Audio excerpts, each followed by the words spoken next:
I want to talk about Mr. Bezos, and then we'll dive into the book. But you've got a quote from Jeff Bezos in there that defines your experience. Backbone, disagree, commit. And it really all comes back to courage, doesn't it? It does come back to courage. And too often in business, I think people are afraid, and we don't talk enough about that. They're afraid of losing something, afraid of losing face, of taking a risk. And I love that quote from him because it's basically have courage, you all decide, you go. And often in companies, we think we've decided, then someone goes behind you and says, no, we're going to do it differently. I'm going to put you in a group with Sally Krawcheck in that you really, both of you talk about, you know what, all the women's talk, it's great, but here's the reality. You were in Connecticut with a bunch of kids. Steve Jobs was going to hire you, and you told no to Steve Jobs because of the realities and what you're in. Talk about the linkage of courage, as Mr. Bezos talks about, with the courage to be a mother in 2018. Yeah, well, I mean, courage to be a mother is just doing what your gut tells you to do. You want to have a family, you go forward, you do the best you can. I hear from a lot of women are like, when's the right time to have a child? I got to have the perfect plan. And I usually say, you'll never have the perfect plan. Just do it, work your way through it.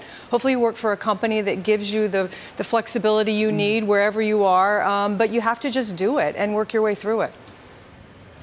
You say, Beth, and I love this, ideas are rarely the problem. What holds us all back really is fear. Do women feel fear and failure differently to men? That's a good question. I think fear is a basic human feeling. I think we all feel fear. We bring it to work in very uncomfortable ways. I tried to share some of that in my book. I really tried to share the struggle and the tension that goes through trying to drive change. I think women, I can only speak for myself as a woman, and so the women I know, the kind of conversations we have, I think our fear is just, are we being held to a different standard? And so for myself, it was always just make the work really great, make sure the work's really great, but you can't really change who you are. And so really the fear is am I being held to a different standard because of my difference, as opposed to my difference being celebrated? So I think there is that kind of fear. Beth, this may be an obvious point, but actually, can you really change anything at a company if you're not the top person? Because you can try and negotiate with, but it's really the person in charge, which is why if you're the founder and chief executive like Jeff Bezos is, you get stuff done. With as a number two, at three, you necessarily don't have that leeway. Yeah, I think, look, founders and leaders are critical. They have to set a vision. They have to say, here's where we're going.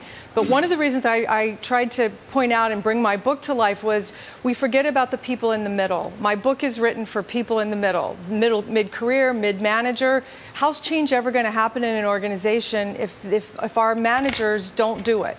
And so leaders can only do so much. In fact, I've seen the opposite in many situations where a leader says, we're going to do this, and everybody's like, yeah, right, we're not going to do that. Exactly. What's the Bezos distinction within that? He's in a meeting. I mean, he's had a lot of failure. You mentioned that Prime blew up at one point and all that. What's the Bezos distinction to clear failure?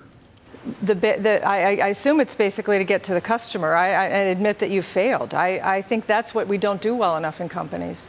And Google, again, seems to be one of those companies that says, we did this project, it didn't work out, and it doesn't drag on and on and on. Yeah, one of the things, it's a small little thing, but with the teams I worked with, we held a convention of failure, a FailCon.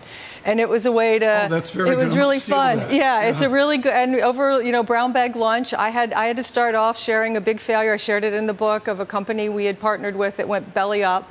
And, I thought I was going to get fired. And some people went back to fourth grade to find failures. It didn't matter because you have to share that. You have to, especially when things are successful, like when you've come off of a really great project, that's the time to sit and go, okay, what didn't go right here? Like, let's not get too full of ourselves. What didn't go right? What are we going to do better? Beth, what kind of advice would you give your 20-year-old self? I would give my 20-year-old self advice not to worry, for sure. I would give my 20-year-old self the advice to just kind of try, take these risks. How bad can it really be? I talk a lot in the book about scenarios and creative problem solving, and I think one of the steps that you can really do, and I would have told my 20-year-old self, like, how bad can it really be? Really, what's the worst possible thing that could happen, and work your way back from that. I think it's these fears that keep us from taking a risk on things. We're afraid we're going to lose our job. Are you really? Is asking that question in the meeting really going to challenge you at your job? Probably not.